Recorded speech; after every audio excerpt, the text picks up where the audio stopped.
On our Dare to Compare tour today, we're going to take a closer look at Goodman's commercial products line. This line goes up to 20 tons in size, and I'm told that we'll discover why Goodman commercial products offer outstanding curb appeal. Joining me is Bill Miller. Hello, Bill. How are you? Mark, good to see you. Good to see you. What's the first thing on our tour today? We're going to see the assembly of our light commercial product that we make here at the Fayetteville plant.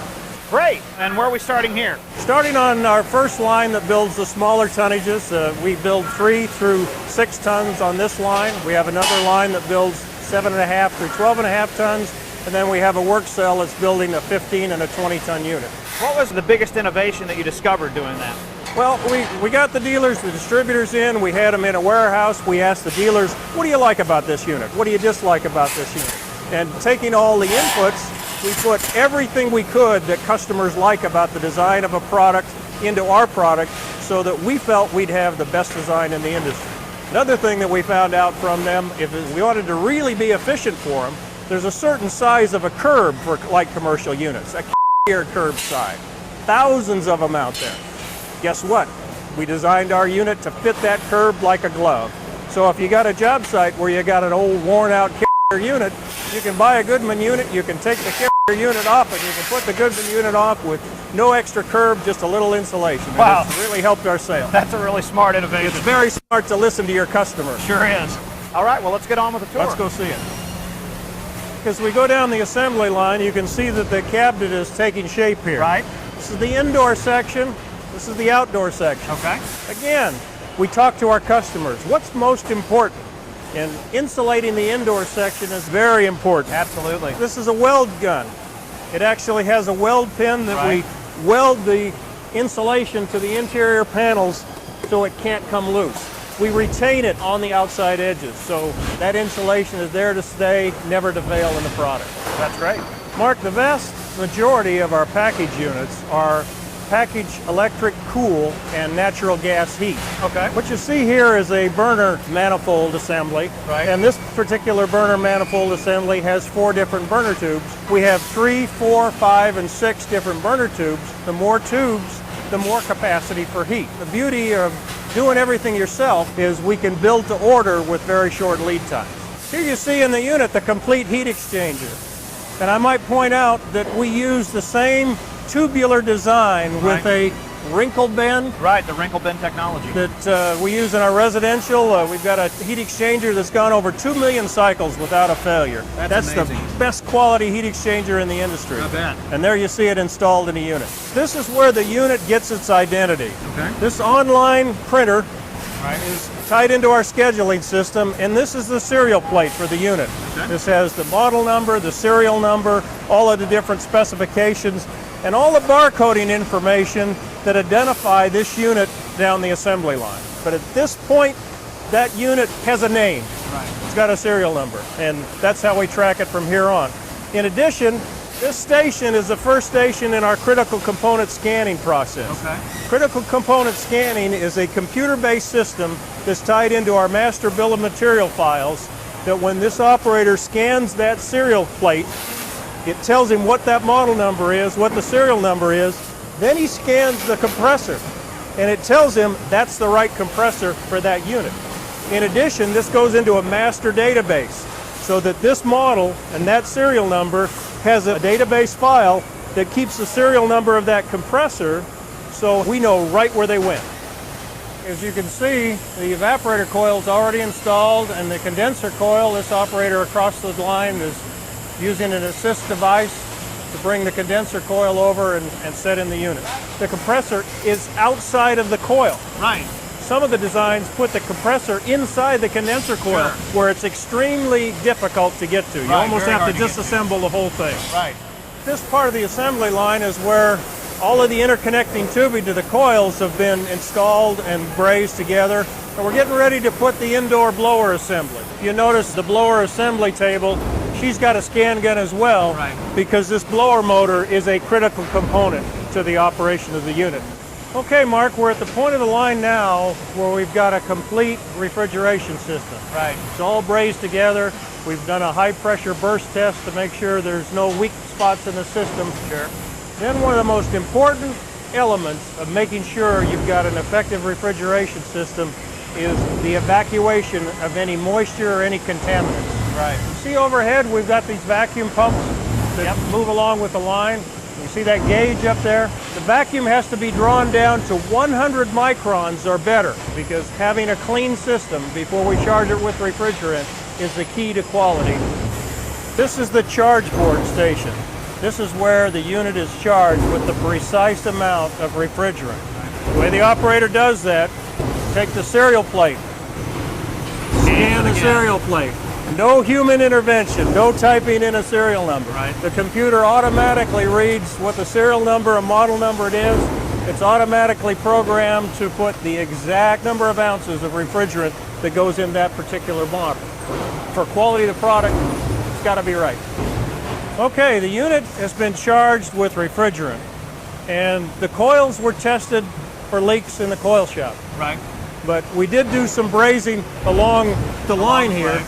And as you well know, a leak in a unit is a dead unit. So at this point, we have an online leak detector, and this operator goes by every single joint to make sure that that refrigerant system doesn't have a leak in it. We've got a refrigerant system all evacuated and charged, but we need something to control the unit.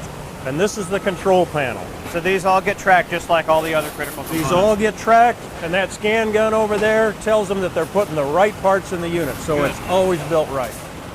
Okay, Mark, we're at the run test station, and this operator is our run tester. Right now she's doing a HVAC test, which is a high voltage, low current test to make sure there's no loss to ground. There's no shorts in the unit anywhere. When we did do our customer research, single side servicing was very important. What I mean by single side servicing is, you see, you got the control panel on this side, you got the compressor on this side, you got the blower motor on this side. Everything can be done from one side of the unit. Sure. Customers told us one of the big problems they had with other designs is you had the control panel on that side, everything else on this side, so you'd activate on that side, come around on this side to see if it worked. Now she's hooking up the gas line. Now she's hooking up the high voltage electrical. Of course, there's no power to those lines right now. And you'll notice on the contactor, another thing our customers told us, they like lugs. They don't like other types of electrical connections. Those provide very positive electrical contact for the incoming electrical lines. Next, she'll hook up the low voltage connections that provide information from the thermostat. Let me point out one thing before she starts the run test. You see this label that we put inside the control box? Yes. That has the model number and serial number. This serial plate that goes on the outside, after 10 years of sunlight, you can't read that. Right. I don't care what label there is, by what manufacturer. Our customers told us it's very important that they are able to identify the model and serial number of the unit no matter how old the unit is. So we responded, and we put a little sticker that's got the model and serial number inside the control box where it'll never be wiped out by sunlight. That's great. She's scanning the model and serial number, it's feeding into the computer, and now the computer takes over. Turning on the gas, and it's got a completely pre-programmed test cycle. The blowers come on.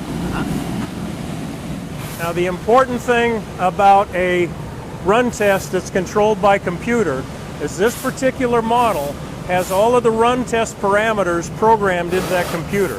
When it goes through the test, it needs to draw the right amount of current when this blower's on. It needs to draw the right amount of current when the compressor's activated. Right. If it doesn't run within the preset parameters of the run test, it'll fail. And the fail record will be stored in the computer. The operator doesn't have to make a decision at all. Everything's done by the computer. Wow. I've talked all along the line about critical component scanning, the test record. See that passed right there? Where it says passed? That computer has recorded a past test record for this serial number. Now, the only way a unit can get shipped is for a traveler that has the barcode, that has the serial number and the model number, to be printed and put on the box. Otherwise, my shipping department has no way of identifying the unit that they pick up. Sure. The only way a traveler can be printed on this printer is the operator scans the unit, and it's got to have every single critical component record in the database, and it's got to have a past test record. So it's an error-proof process. We cannot ship a unit that hasn't had everything done correctly. That's great. End of the line. End of the line. So we've she is. made it through all the testing, and we've got the Traveler printed, right? That's correct. Okay, does this get boxed up like the other products do?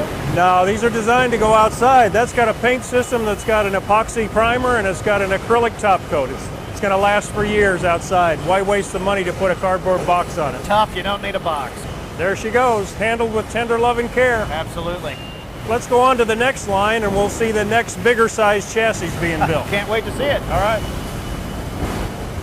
This chassis runs 7.5 to 12.5 tons. Again, some of the same concepts and principles that went into the design of this product that I mentioned on the smaller, right. Same thing. Same thing. Designed the footprint to match existing curbs.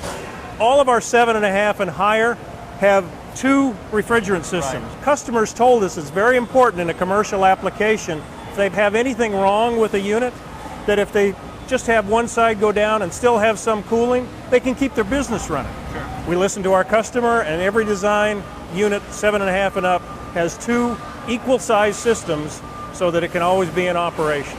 Also, all of the quality systems you saw on line 3, the smaller tonnages, repeated here. Every critical component is scanned, every unit gets an hvac and charge by computer, every unit gets a run test, and we can't print a Traveler on this line until all the database is filled and the run test pass record is in the system. Let's go see how this thing goes together. Okay, Mark, you can see the units coming together. We've got the gas heat exchanger installed in the unit now. We've got the evaporator coil. Control panel was just set here, and this gentleman is wiring it up. All the wires go through grommets so they don't get frayed by the sharp metal. And the control panel assembly table is right over here. Same concept of critical component scanning. All of the circuit board, the capacitors, the contactors. Each and every one. Each and every one gets scanned in. Make sure it's the right one, and make sure we've got a record of what went into the unit. Hope you can hear me. This is the run test. Right. Now these units are bigger units, 7.5 to 12.5 tons. This run test has a duration of 7 minutes. We programmed every possibility of error failure into the run test on this to make absolutely sure that once this gets a passed run test record, there's nothing possible wrong with it. Okay, are you ready for the granddaddy of them all? The big one? The 20-ton unit. Let's go see it. Let's go see it. Wow, Bill, you said this was big, but this is really gigantic. How big is this thing? Well, I got out a tape measure. It's about 20 square feet bigger than my office. It weighs over 2,000 pounds, but it's 20 tons of efficient cooling. No kidding. Wow, that is truly the granddaddy of them all, isn't it? Yeah, and even though it's 20 tons, and even though we build it on a smaller line, all of the quality procedures you saw on the smaller units apply to this. Right, same testing? Same everything. testing, same critical component scanning. Every quality standard applies to every size unit Goodman builds. Wow. Thanks, Bill. I thought that was a great tour. Great. Thank you. Today we've enjoyed a quick overview of the Goodman line of commercial products. It's quite impressive to note the attention to detail, the continuous quality enhancements, and all the testing. Not to forget the curb appeal of the units, too. It all adds up to an outstanding product line, one that you need to visit in person to truly experience this operation. So what are you waiting for? Schedule your own Dare to Compare tour today.